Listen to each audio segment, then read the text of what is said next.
The Hogwarts Express is on its way. It's time to finish Hogsmeade Station. In part 2 of our video, this time we're going to work on the second platform and the footbridge and decorations. There's a full supply list on the screen now. I've provided amounts for the buildings and the bridge, but I've not provided amounts for the decorations.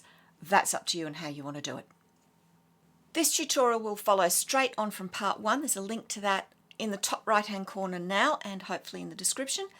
Before you start, make sure you've set up platform 2 first. So as a quick revision, it is 4 blocks high, it is 6 blocks wide, it's made of plain stone and it has a smooth stone slab edging. It's 86 blocks long, which includes the slope down at this end. So if you're standing on the tracks looking towards platform 2, this is the left hand end, and it drops in half block increments 2, 2, 2, 8 and 4 blocks wide. At the right hand end, you can either just end it as I have here, or if you prefer, give it a slope down, going down in half block increments again, 1 block wide, 6 steps down to match platform 1. Let's head over to the build world and get started on platform 2. We're going to start with crimson planks. Come to the part of the platform where the slope up at the left hand end stops. Count across 1, 2, 3 blocks and then place 1 crimson plank. Leave a gap of 1 and place 1, 2, 3, 4, 5, 6, 7, 8. Gap of 1 and then 1, 2, 3. So now we come back to this first one and we count this as 1 and we go back 2, 3, 4, 5, 6, 7. Do the same at the other end. So 1, 2, 3, 4, 5, 6, 7 and then join up in between with crimson planks. That's the foundation of the building laid out. It's a toilet block or a tea room, or offices, whatever you would like it to be. It could be a luggage office. Right. On the sides and the back, we're going to put another row of crimson planks all the way around. And at the front, at this left-hand end, a crimson plank, a gap, a crimson plank, a gap, a crimson plank, another gap, and 2 crimson planks. So we've made 3 window spaces.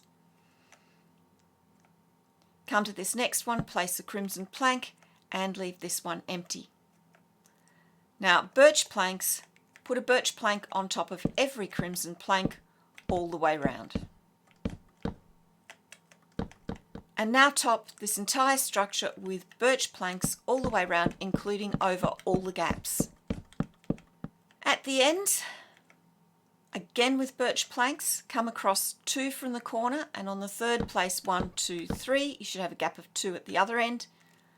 Do the same on the other side, 1, 2, 3. Either side of the birch planks, place polished black stone brick blocks and then extend it by 1 more. So we end up with this setup. Same at the other end. Now coming round to the front, we're going to place polished black stone brick slabs, top half, right the way along the front and extend out by 1.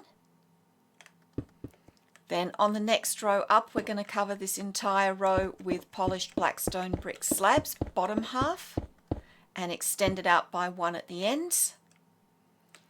Next up, between this polished black stone brick block and that one, we're going to put top half polished black stone brick slabs. On the next row up, polished black stone brick slabs, bottom half, and extend it out 1. Polished black stone brick block on top of this middle birch plank, 1 more out to the end. Same at the other end, and fill the gap between with polished black stone brick slabs, top half. Now what we've done with the roof here, we're going to repeat at the back. Now at the ends we've got this sort of weird stepped shape. We're going to tidy that up by placing polished black stone brick slabs underneath the first and the third blocks so that we've got a more even slope to the roof. That's better. And now we spawn proof all top half slabs with polished black stone pressure plates. That's the structure of the building done. Now make the floor inside whatever you want. You could use oak slabs or some sort of tiling. I'm going to use polished diorite blocks. And again, you could use slabs. They'd go twice as far with half as much, or they'd go the same distance with half as much. Put in some kind of ceiling. I'm using oak slabs. I would advise against using birch slabs because it will blend with the walls too much. And unless you really like the squeaking of bats, add some sort of light for spawn proofing. Now fill the window frames with panes of glass. Place an upside down crimson stair in each of the doorways and place a crimson door so that it's recessed from the front.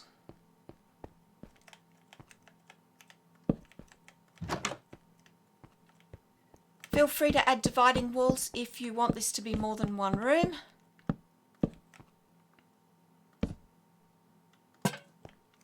And don't forget to put a light of some sort in there. That's the first building of platform 2 done. Easy peasy. Crimson planks again, we're going to leave a gap of 12 blocks. So 1, 2, 3, 4, 5, 6, 7, 8, 9, 10, 11, 12. Then place a crimson plank. Leave a gap of 5, 1, 2, 3, 4, 5, and place another crimson plank. We're about to build the little shelter. So coming off the back of this first plank, if that is 1, we're going to go 2, 3, 4, same at the other side, and fill in between with crimson planks. Second row of crimson planks on top of these. Top it off with 2 rows of birch planks. Now before we go any further, we're going to fill the space inside the shelter with plain stone to match the platform. Now to set up the slope of the roof. Come around to one side and at the back leave the back block empty. Place a slab, then 2 birch planks. Do the same on the other side, leave the back one empty, a slab, 2 birch planks. Fill in the gap between at the front with birch planks so you end up with this setup.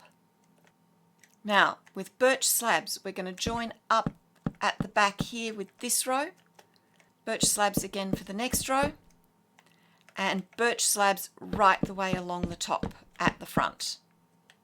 Next we've got to place a row of upside down stairs at the front. How you do this is up to you. You could just place a waste block and then an upside down birch stair next to it, or you can place a right way up birch stair, an upside down next to it, remove the first one and replace it with upside down. However you do it, you want a row of upside down birch stairs right the way along the front. And that gives us our little sloped awning at the front of the shelter. Now spawn proof all top surfaces with birch pressure plates. Now to finish off our shelter, come inside and place 5 spruce trapdoors at the top of the bottom block to make a seat. Put a composter bin just inside on the right hand side and hang lanterns for light either side at the front. That's the shelter done. We're going to add in our walls, then we'll get onto the pedestrian bridge. So come back to this left hand end. Next to this building we're going to place 1, 2, 3 and 4 stone brick blocks. Another one underneath. Make that 2 blocks high and a row of slabs on top. Now once you finish building your wall, you can of course come in and replace some of these blocks with cracked stone brick or with cobble or mossy stone brick or mossy cobble, whatever you'd like. We've made a wall of 4. We're then going to go 1, 2, 3. Bring that up to a height of 2 with stone brick slabs on top. And then we're going to produce a wall that is 5 blocks long. So 1, 2, 3, 4, 5. Fill it in underneath so that there's no gaps on this side, and stone brick slabs on top. Build a stone brick wall 2 blocks high with a slab on top that fills the gap between the shelter and the building. And now make another wall exactly the same way on the right hand side of the shelter, but make it 20 blocks long. Once you get to the end of the wall, we're going to widen this last part of the platform. So come to the back and extend it by 3 blocks and by the remaining length of the platform. It should be about 17 blocks. If your platform's slightly longer, that doesn't matter. If it's slightly shorter, make sure it's at least 17 blocks between here and the end of your platform. Now for the pedestrian footbridge. Come to the end of the wall, count along 1, 2, 3, 4, 5, 6. And on the next block, we're going to place a crimson stair facing away from the main part of the platform. Place another one next to it and a crimson fence next to that. And that should give you 1, 2, 3, 4 clear blocks before you get to the smooth stone slabs at the edge. This is the start of the pedestrian footbridge. Put another fence on the other side. To continue building the footbridge, you need a waste block of some sort. Doesn't matter what you use. I'm just using dirt. Place it behind your stairs, and on top place 2 more crimson stairs. Keep repeating this until you have a riser of 6 sets of stairs. That's our stairs. Now we're going to come along from this fence 1, 2, 3, 4 and 5, and on the 5th we're going to place a fence post so that it's in line with these stairs and in line with this fence, and we're going to raise that to a height of 6. So 1, 2, 3, 4, 5, 6, and place a crimson stair on top of it so that it's side on like that. Do the same on this side. Now next to this stair, which is the one on the outermost side of the platform, we're going to place 1, 2. Then we're going to turn and place another stair and 1, 2, 3.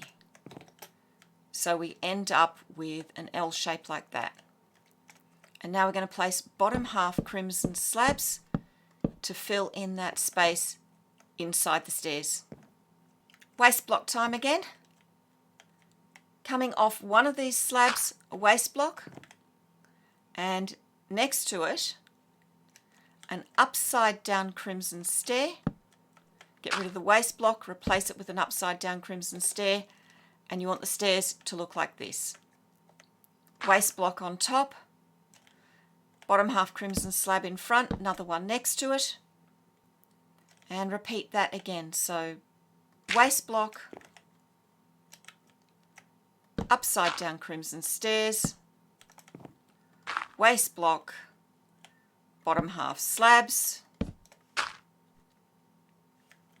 and waste block,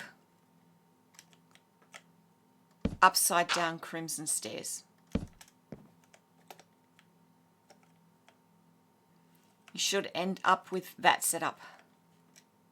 Fences next, so you don't fall off the pedestrian bridge. We're going to start with this inner one, so 1, 2, 3. Then fence and one on top. Repeat that again and again, and one more till you get up to this crimson stair.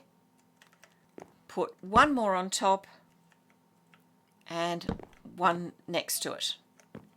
Repeat this on this side. Now we're going to run the fences right the way around the landing, and on this last one we're going to place an iron bar and a lantern. Come underneath your pedestrian footbridge and put crimson fences underneath the back corners. That should be 6 under each back corner, and join up between them with crimson fence gates. Back up at top, 1 crimson fence, 1 on top, 2 with 1 on top, and 2 with 1 on top. Same on the other side.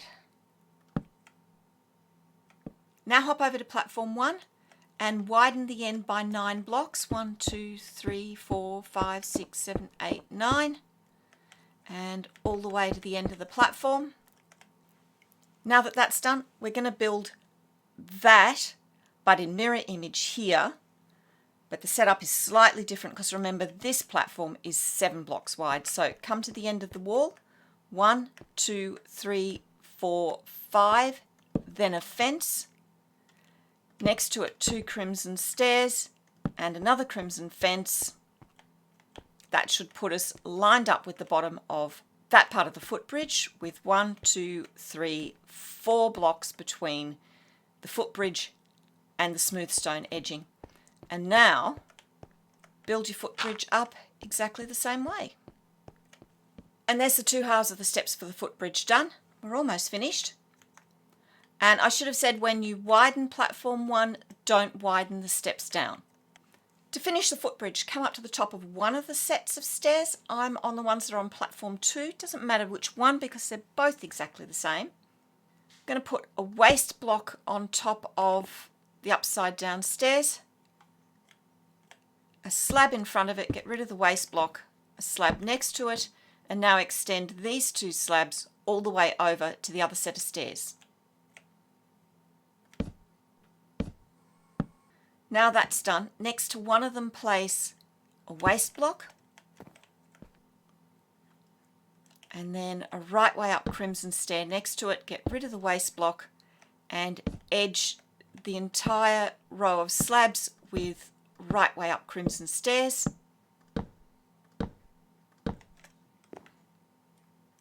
Repeat this on the other side.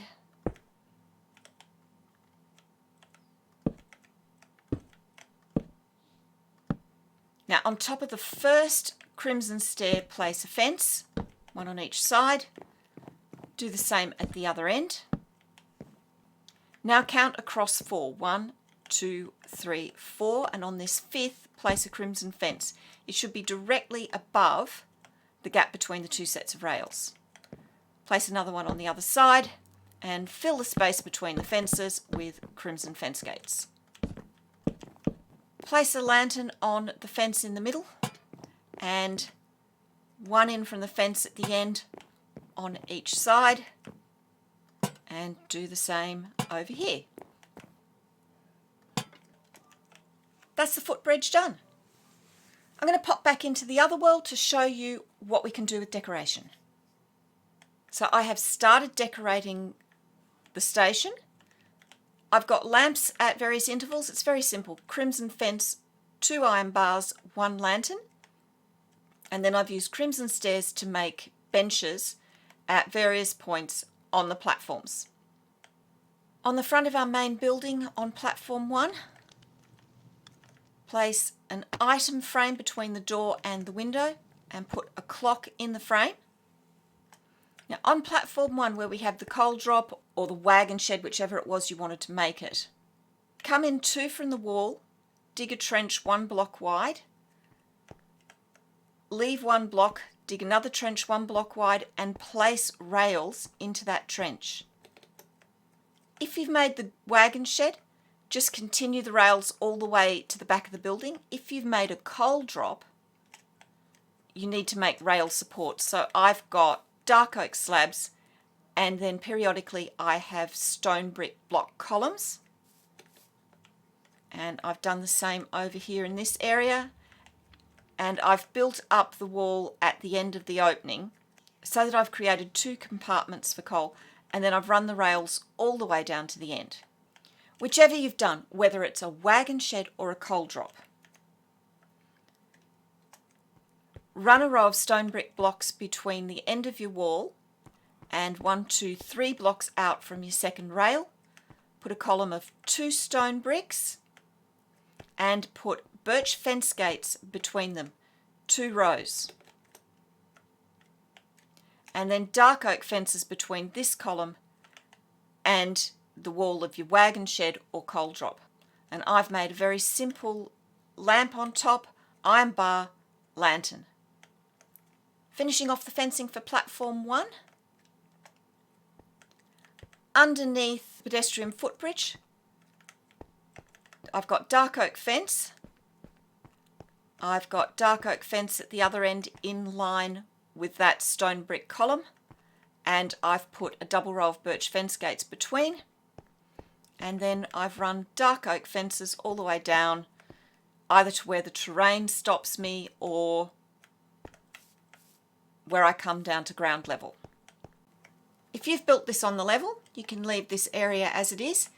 If you've got it sloping down at the back, remember to make a gentle slope going from the platform level down to your lower ground level. Once you've got this done, extend your rail line down and merge it into your main track. I'm not going to give you instructions on how to do that because that depends entirely on the terrain that you are dealing with. But you can see the sort of thing that I've done. And don't forget to merge this second track with your main track because Hogsmeade is a branch line, and branch lines in Britain were traditionally single track. If we come down to the other end of the platforms, you can see that I have put dark oak fence railings down the slopes on both sides. And at the bottom of the slope, I've cut paths, and I have left a 2-block gap and filled it with birch fence gates. And then I've placed oak blocks between the tracks so that people can easily walk across if that's what they have to do. And again, a bit further down, I've merged the 2 rail lines into one. And again, I've put oak planks for the carriages to come from the muster area here, down, across the railway line, and around into the forest, and around the loch, and up to the castle. Imagine the castle's there. Down at this end, on platform 2, I've just edged the entire thing with dark oak fences so that the students can't fall off, because you know what kids are like, they will. I have made gentle stairs down which go to the loch, and you could make a jetty here or just have a collection of boats, or you could make a boathouse. Whatever will get them into the boats and away to the castle. Don't forget to put lamps at regular intervals. Again, I've just used an iron bar and a lantern. Now, the last thing you can do if you want is you can add flower beds to the platforms. So just dig out a row between the wall and the seats. Put in a row of dirt and fill it with whatever flowers you want. Don't forget to add some leaves for hedging just to make it look that little bit mixed up. Variety is the spice of life. And of course, do the same on platform 2. Now, if you're building Goathland Station instead of Hogsmeade Station, run an extra siding up behind these buildings and place 2 camping carriages on it. If you'd like a tutorial on the signal box and workshop water tower of Goathland Station, let me know in the comments. I'd like to say a big thank you to Julie Bean, whose own model of Hogsmeade, which is brilliant, sorted out in my head where the students were catching the boat, which is the platform 2 side. It's the only way to make sense of what Hagrid says to them in the first film. But that's Hogsmeade Goathland Station done. I'd love to see what you do with your own Harry Potter builds. Let me know in the comments. Come over to my Discord. And if you enjoyed this, there are links on the screen now to some more videos of mine. I'll see you in the next one. Bye!